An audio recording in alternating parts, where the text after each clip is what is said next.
بسم الله الرحمن الرحيم.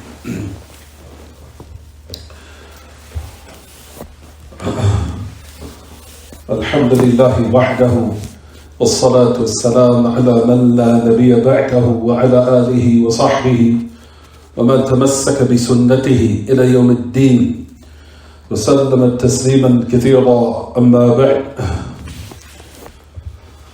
As we continue on this explanation of this tremendous treatise entitled Fataawa al-Hamawiyyah al-Kubra by the great Imam Abu al-Abbas Taqi-ud-Din Ahmad ibn Abd al-Halim ibn Abd al-Salam ibn Taymiyyah al-Harrani al-Dimashqi rahimahullah al-Numayri, who died 728 after the migration of our Prophet alayhi salatu wassalam. At the time now 6:50 p.m. and on the Gregorian calendar is Thursday, December the 22nd, 2022. On this evening of Thursday, which agrees with the Hijri calendar, which is the 29th of Jumada al-Ula, but technically is the evening of Jumu'ah, the year 1444, after the migration of our Prophet alayhi salatu wassalam.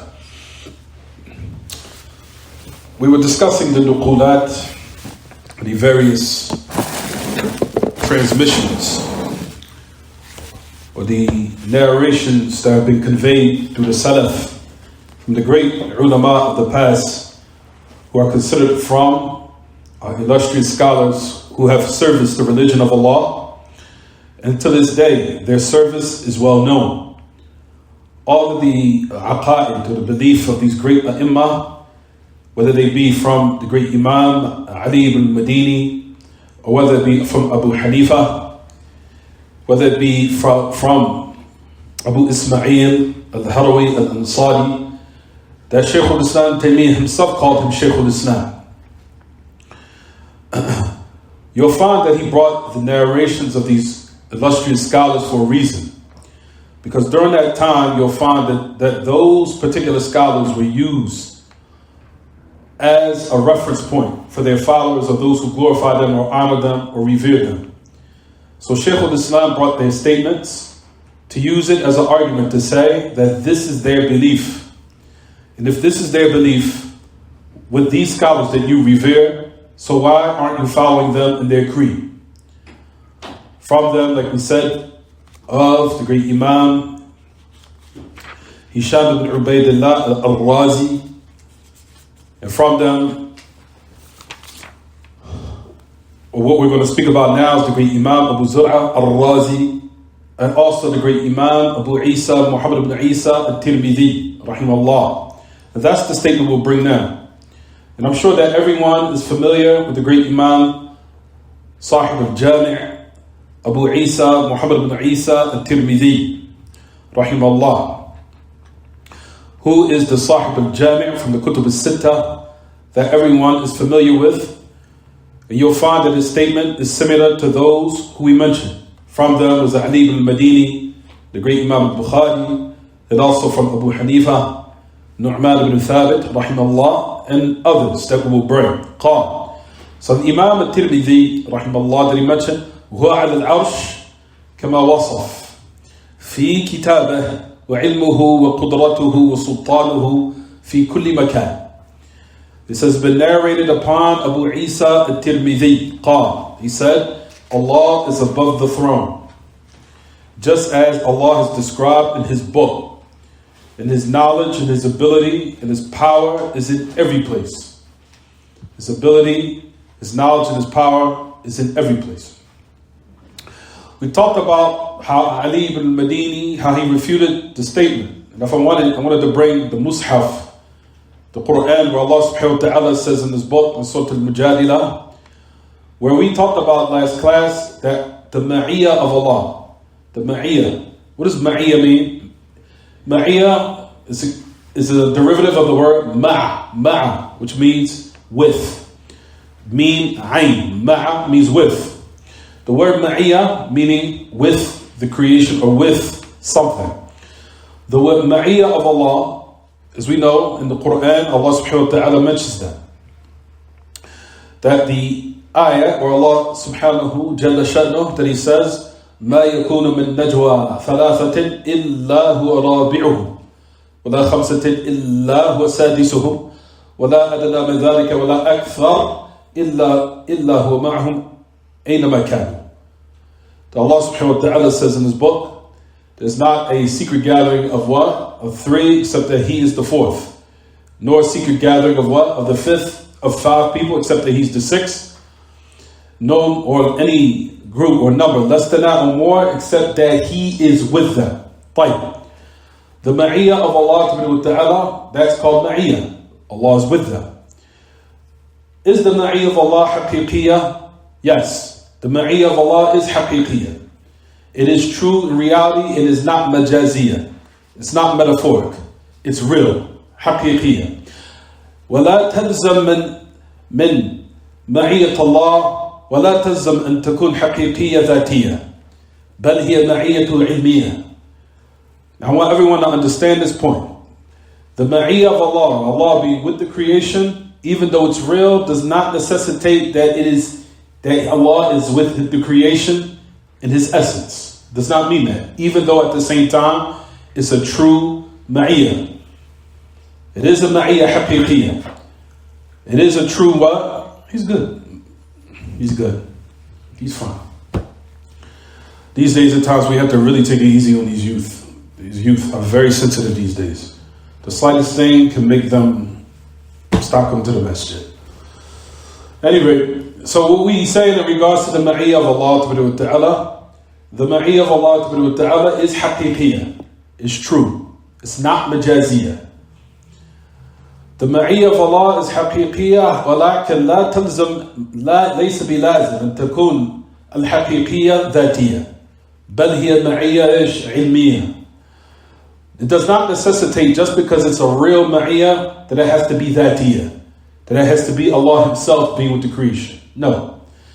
Even though it's real, it's ma'iyyah ilmiyah, that Allah is with the creation in His knowledge, and that is a great type of ma'iyyah, as we mentioned last class. Allah subhanahu wa ta'ala being with the creation with His knowledge is one of the greatest forms of true, real ma'iyyah.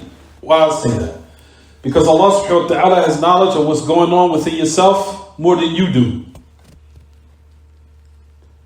And you have your own body, and you are. And when Allah has entrusted you to be in charge of that body that you're in, and despite of that, Allah has knowledge and awareness of what's taking place with yourself that you don't even have.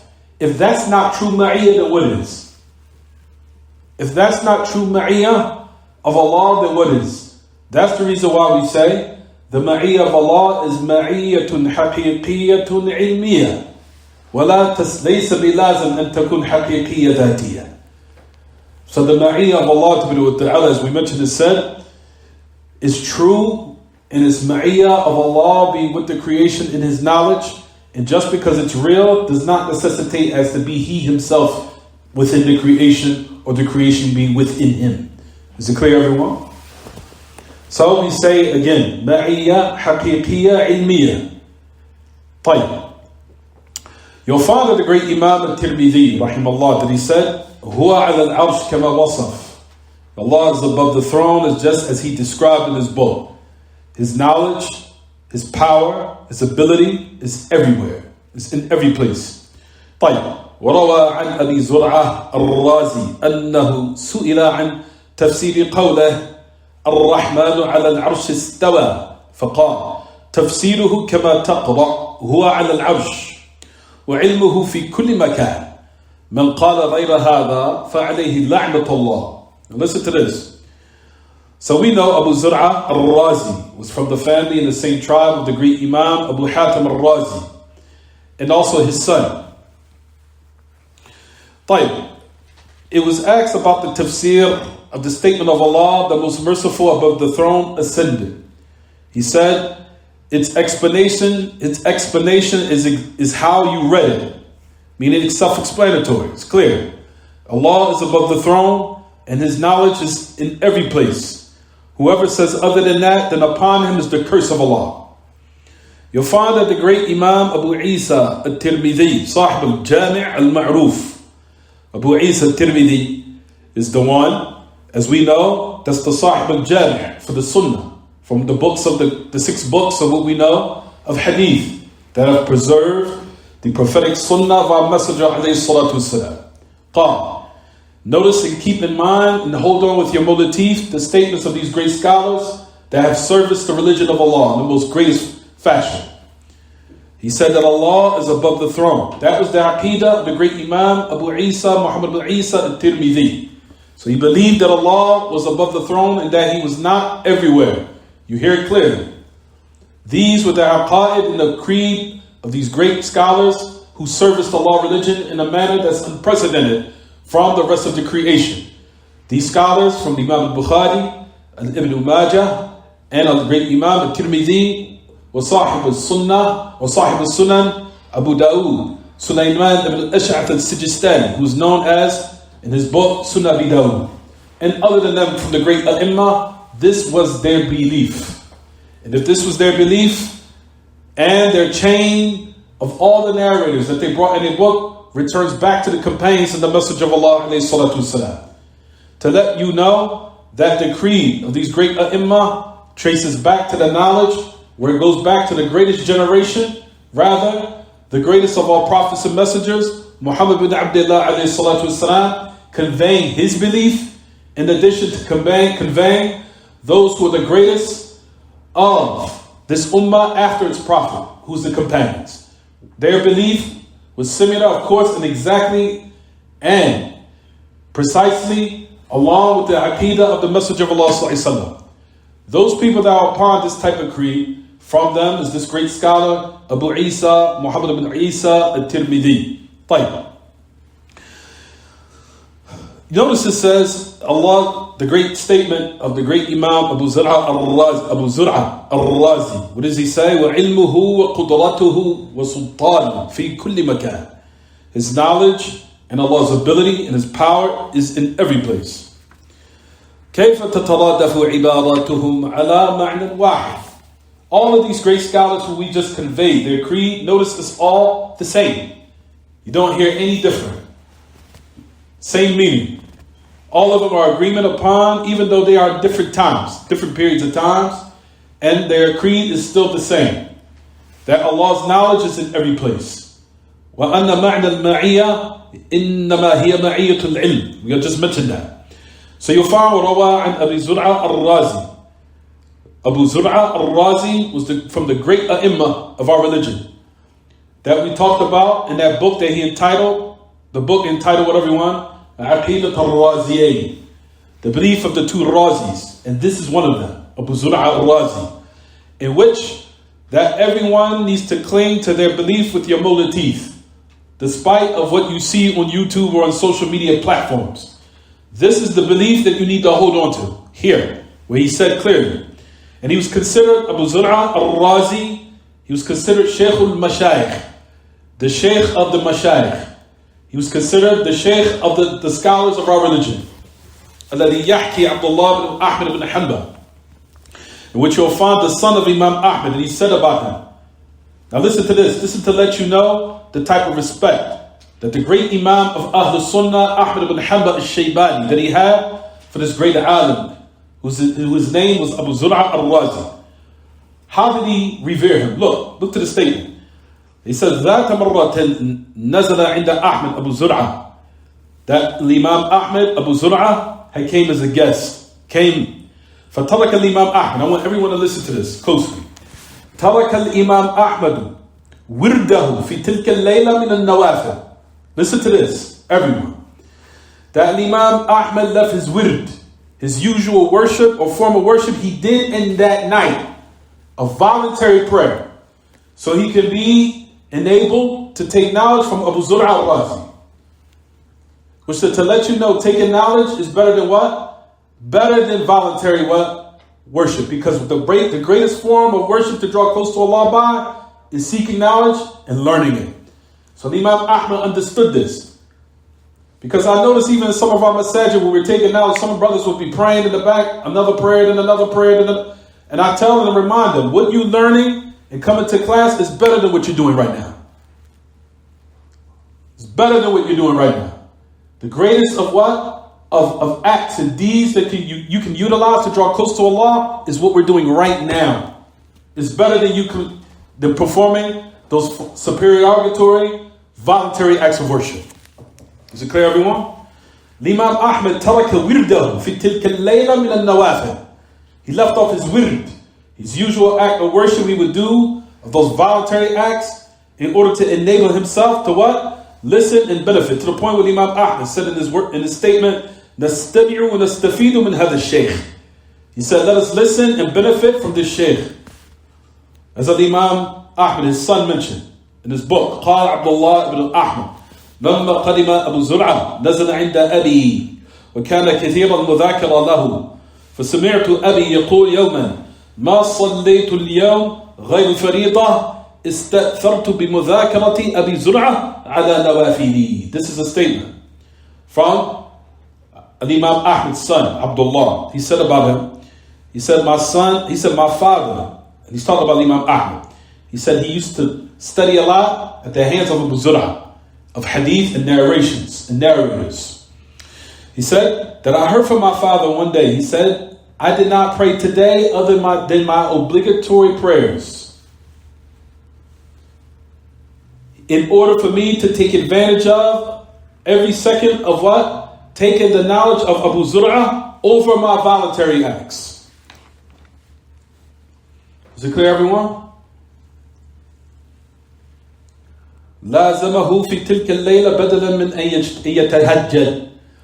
لازمه في تلك الليلة بدلا أن يتهجد. يجلس إلى هذا الشيخ يستفيد منه تقديرا لعلمه وتقديرا للعلم تقديرا للعلماء والنهبة في العلم والفائدة. هكذا كان أئمتنا يقدر بعض بعضا ويقدرون أهل العلم ويحبون العلم إلى هذه الدرجة. النوافل في الليل عندهم من أهم الأعمال. Listen to this. The great Imam Muhammad al-Jami says, he said, for you'll find that Abu Zur'a al-Razi, when he came, Imam Ahmed, he stuck close to him, taking advantage of all the time in order to attain his knowledge.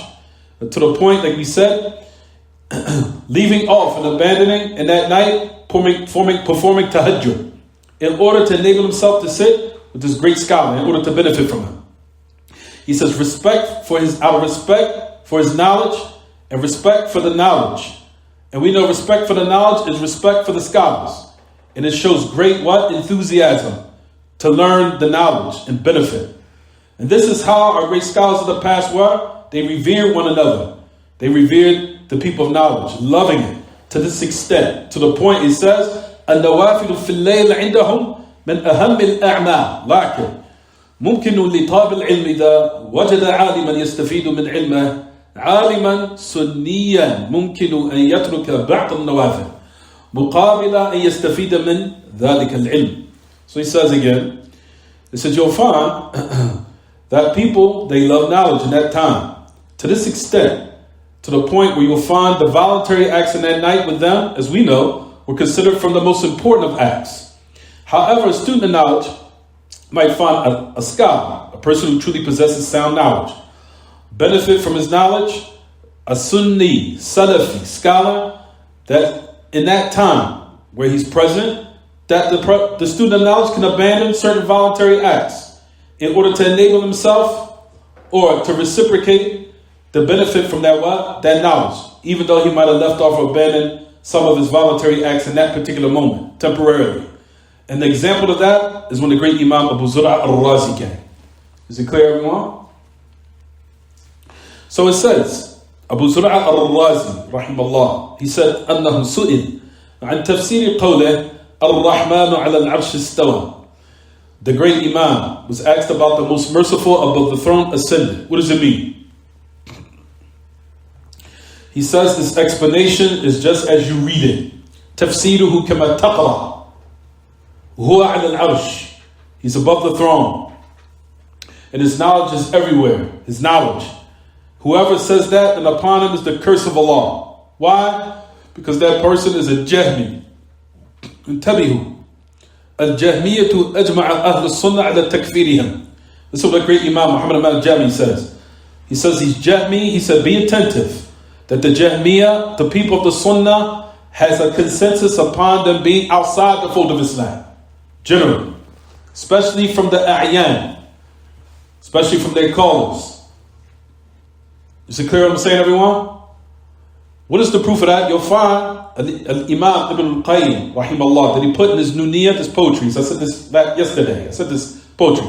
He said in his poetry, وَلَقَدْ تَقَلَّدَ كُفْرَهُمْ خَمْسُونَ فِي عَشْرٍ مِنَ الْعُلَمَاءِ فِي الْبُلْدَانِ أَلَّا لَكَاءِ حَكَاهُ عَنْهُمُ بَلْ حَكَاهُ قَبْلَهُ الطَّبَرَانِي. You have that poetry, everyone?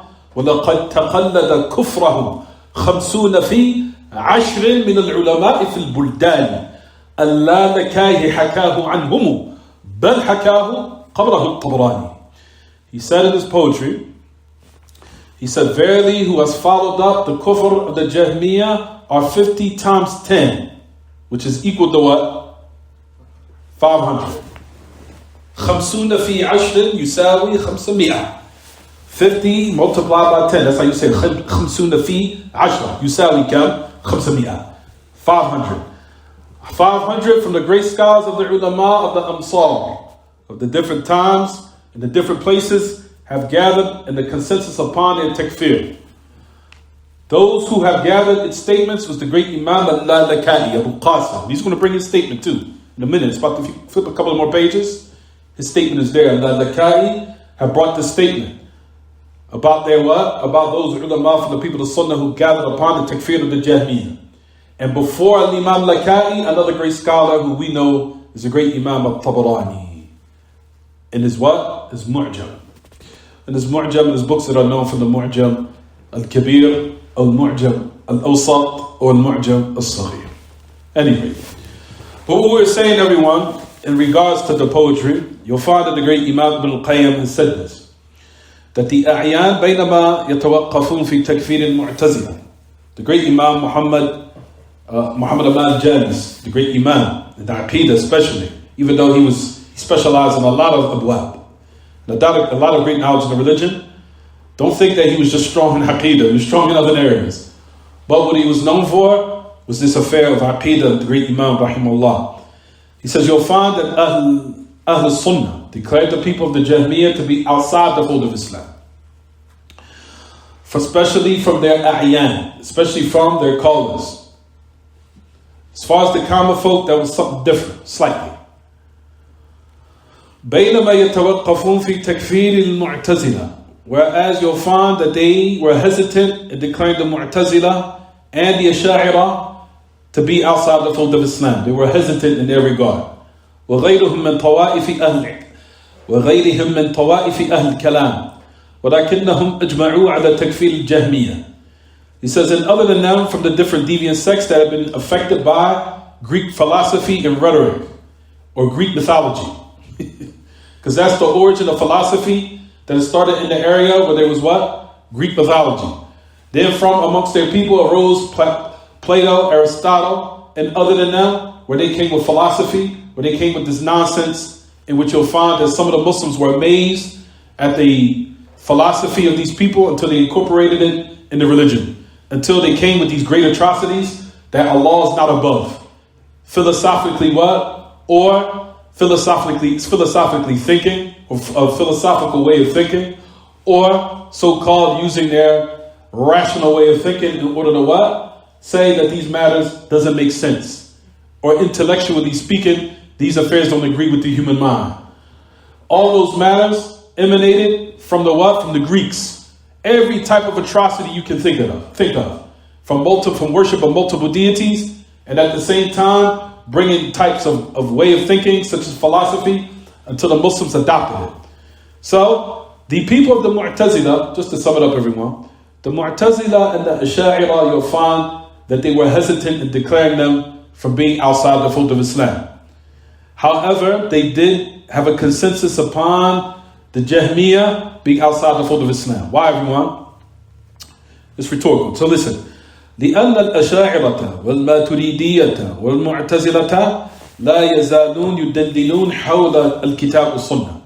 Why? Because the Asha'ira and the Maturidiyya and the Mu'tazila, they still have some type of usage that they still have some type of reverence around the Book of Allah and the Sunnah that they utilize and that they use as an evidence, even though وَلَوْ كَانَ بِالتَّأْوِيلِ وَالتَّحْرِيفِ, even though when they use it in a distorted, corrupt way. However, the Jahmiyyah totally turned away from Kitab and Sunnah. وجعلوا وجود الكتاب والسنة كل شيء وجعلوا وجود الكتاب والسنة كلا شيء كلا شيء واعتمدوا على المعقولات. And then they made the existence of the Book of Allah and the Sunnah message of Allah like it's non-existent. And they depended on rationalities. واعتمدوا على المعقولات. They depended on rationalities and affairs that agree with logic and philosophy. And as we know, من أعرض عن الله وعن دين الله فهو مرتد. Whoever turns away from Allah and the religion of Allah is an apostate. كما تعلمون ذلك في نواقض الإسلام وفي أسباب الردة. من أسباب الردة ونواقض الإسلام الإعراض عما جاء به رسول الله. He says, just as you know and you study a book entitled The Matters That Will Nullify One's Islam. What are the affairs, brothers and sisters, that will nullify Islam, or from the reasons of ridda, of apostation, generally, which is what? You'll find there's a naqib, a nullifier. That naqib is called the one who turns away from the Book of Allah and the Sunnah, the message of Allah. That is from those affairs that will nullify Islam. That's a nawaqid, that's from the nawaqid, from those nullifiers of one's religion, which is to totally turn away from the Book of Allah and the Sunnah of the message of Allah, not designed to learn it, not designed to work or implement it, totally. As a result of it, that can nullify one's Islam. لديهم بعض الشيء كأن تيار الإيمان لم ينقطع عندهم. He said, like we said, the turning away from what the Messenger of Allah brought, that affair generally will nullify one's Islam. However, other than the Jahmiyyah, did not turn away a total what? Turn from the Mu'tazila and the Asha'ira and the Maturidiyah. They have some type, no doubt. كأن تيار الإيمان لم ينقطع عندهم. He said, they have some of that matter of what the Jahmiyyah fell into. However, the current state of faith did not totally cut off with them. And for that reason, the people of Sunnah, Ahl Sunnah wal Jama'ah, in declaring them outside the fold of Islam, they were hesitant in that matter except for the Jahmiyyah. For that reason, you'll find the statement of the great Imam Abdur Razzaq al-Razi. He said, whoever says other than what we just mentioned, that Allah is above the throne, and they deny that and reject that. But however, Allah's knowledge and His ability and His power is everywhere. If he believes other than that, then upon him is the curse of Allah. Upon him is the curse of Allah. من نفى علو الله على عرشه وبينونته من خلقه ولم يؤمن بأن علمه في كل مكان وأما هو بذاته ليس في كل مكان بل فوق جميع الأمكنة كما يتصور العاقل أن يقول ويصدق هواه ويقول إنه في كل مكان هو خالق الأمكنة وفوق كل الأماكن. ومن اعتقد هذا الاعتقاد يقول الإمام أبو زرعة الرازي فعليه لعنة الله.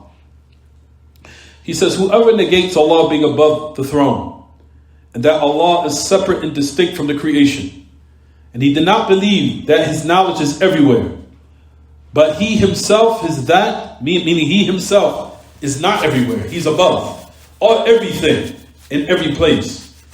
Just as يتصور العاقل أن يقول, just as a person يتصور العاقل أن يقول, a person who truly understands says what is correct, and he will say that Allah Ta'ala is not everywhere, rather his knowledge is everywhere. But a person that follows their desires will say that no, Allah's knowledge is not everywhere, rather he's everywhere. إنه في كل مكان وهو خالق الأمكنة فوق كل الأماكن. However, what is correct, that Allah has created, He is the creator of every place. But He is not in every place, meaning He Himself. Rather, He's above everything.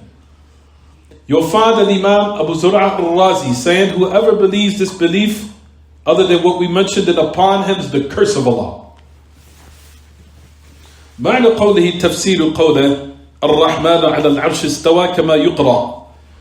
Allah, the most merciful above the throne, ascended is just as you read it. It's clear. Notice the statement of Abu Zur'a al-Razi agrees with the statement of Imam Malik. كما تعلمون, that we know that Imam Malik said the exact same thing. The ascension of Allah is known.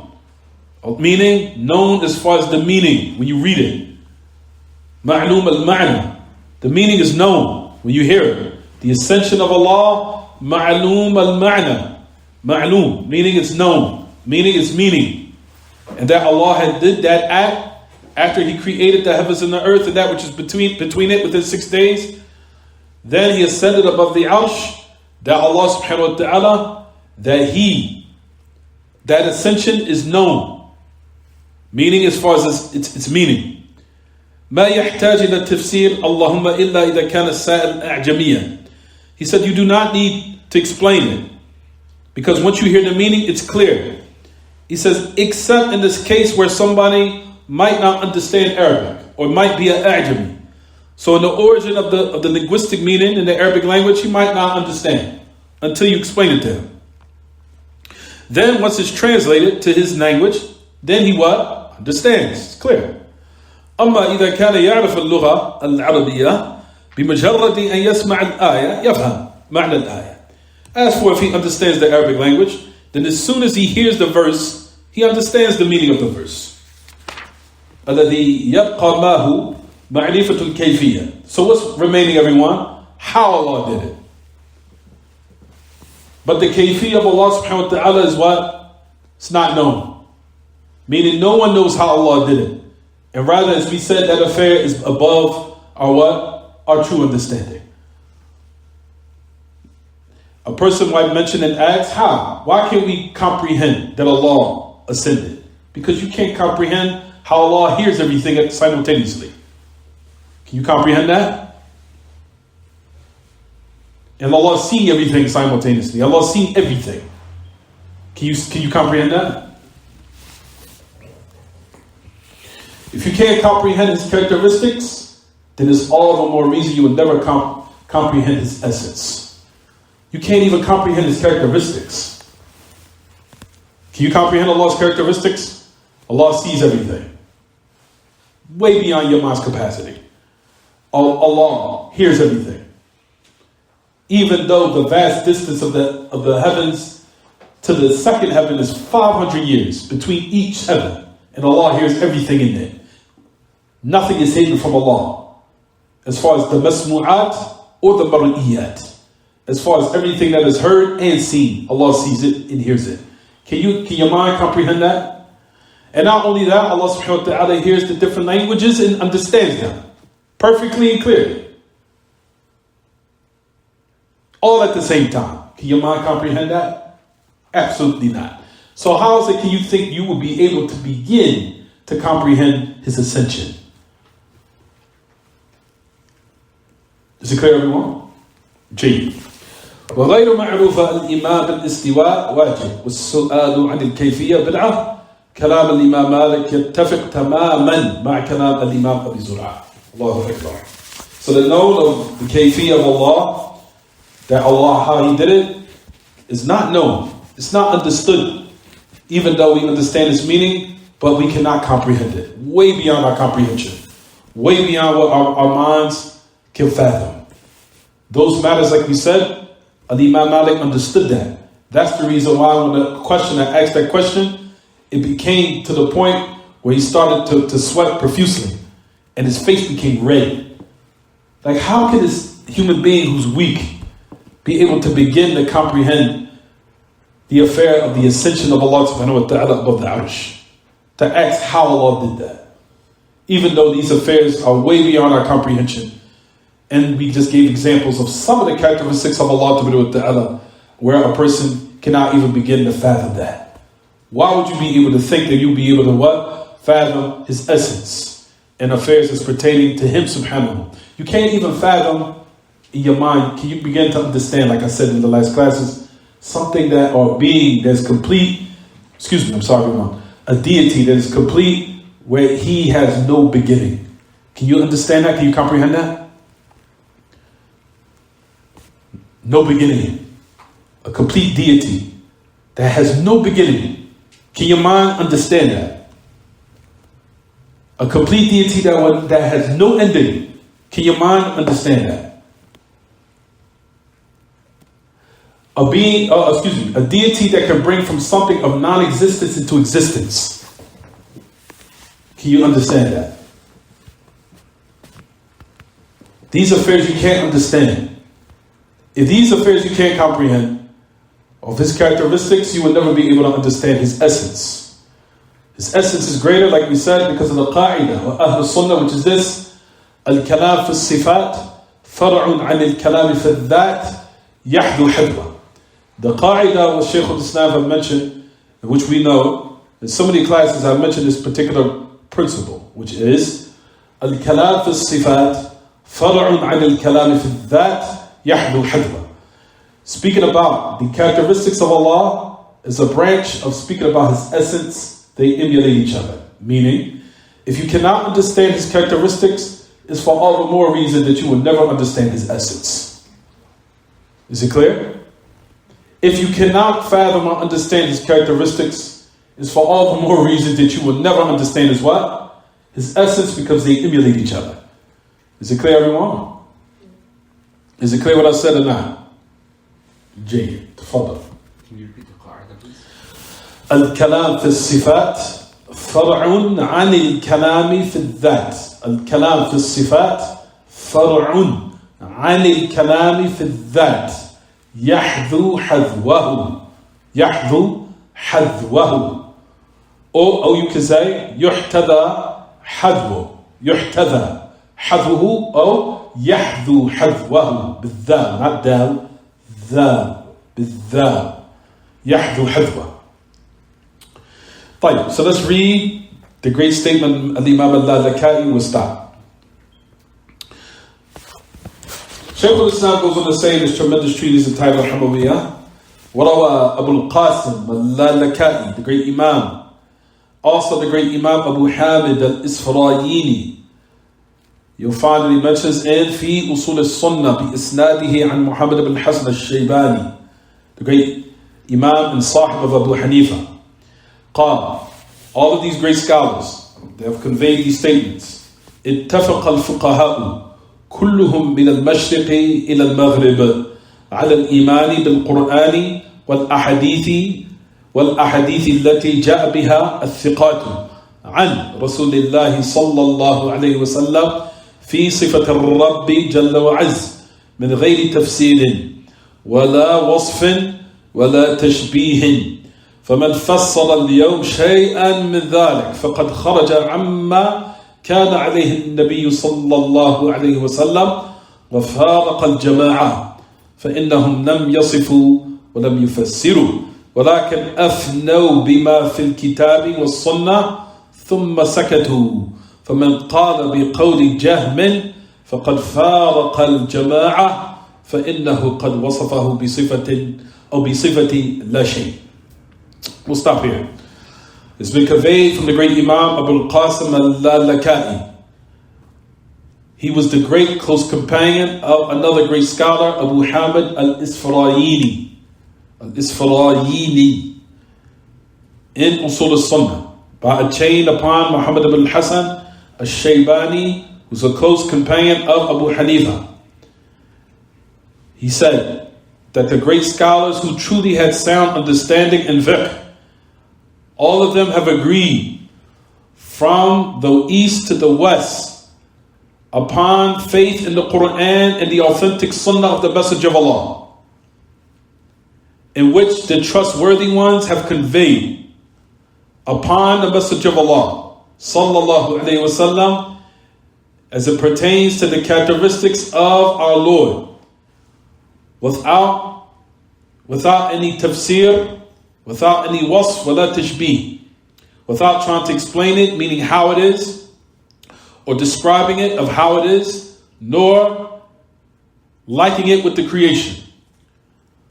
Whoever tries to explain it today, anything from that, meaning trying to say that it's like this, or Allah's attribute is like this, or distorting the meaning, or what have you, indeed they have abandoned of what the Messenger of Allah sallallahu alaihi wasallam was upon, and he has departed from the jama'ah, meaning he has departed from the understanding of the first generation who are the companions.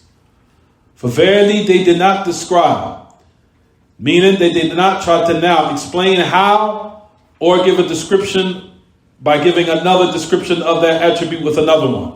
By saying, no, it doesn't mean face, it means knowledge. Or no, it doesn't mean hands, it means power. Those matters, like we said, they did not do. However, أفتوا بما في الكتاب والسنة. However, they legislated religious rulings of what is in the what? Book of Allah and the Sunnah. Then they remained quiet, meaning they didn't go beyond that. That's it. They said what was correct, and then they became what? Silent. فَمَنْ قَالَ بِقَوْلِ جَهْمٍ. Whoever says the statement of Jahm, for verily indeed they have departed from the understanding of the companions. For verily these people وَصَفَهُ بِصِفَةِ لَا شَيْءٍ.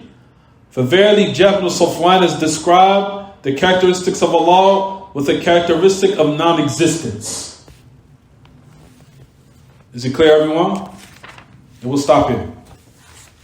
Any questions about the class? Tafadhal. Did you already mention where Imam Razi, where he what year he died? No, I didn't mention the year he died. I can't remember the year that the Imam Abu Zur'a al-Razi died, rahimahullah. I'll go back. Abu Zur'a al-Razi, his name was Ubaydullah. Abu Zur'a al-Razi, his name was Ubaydullah ibn Abdul Kareem. Ubaydullah ibn Abdul Kareem. His kunya was Abu Zur'a al-Razi, Mawla Ayyash ibn al-Mutarrif al-Qurashi. This great Imam was also a freed slave. Notice a lot of the great A'imma of the past were Mawali. They were free slaves. Great scholars of our religion. He was a Mawla of Ayyash ibn al-Mutarrif al-Qurashi. Al-Hafiz Ahad al-A'imma al-A'lam.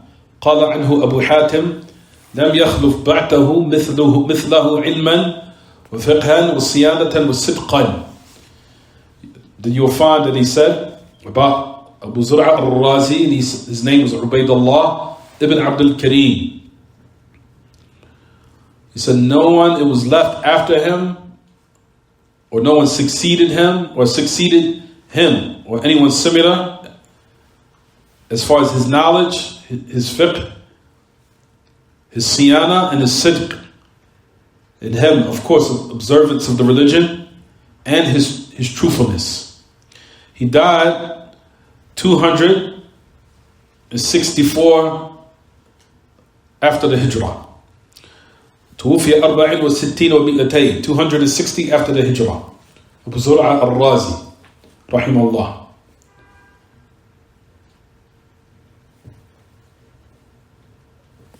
Died when, everyone? 200 and what? 64 after the Hijrah. Any other question about the lesson, anyone? Is he the free slave? He was a Mawla. A lot of the ulama of the past were Mawali. A lot of them. They were Mawali.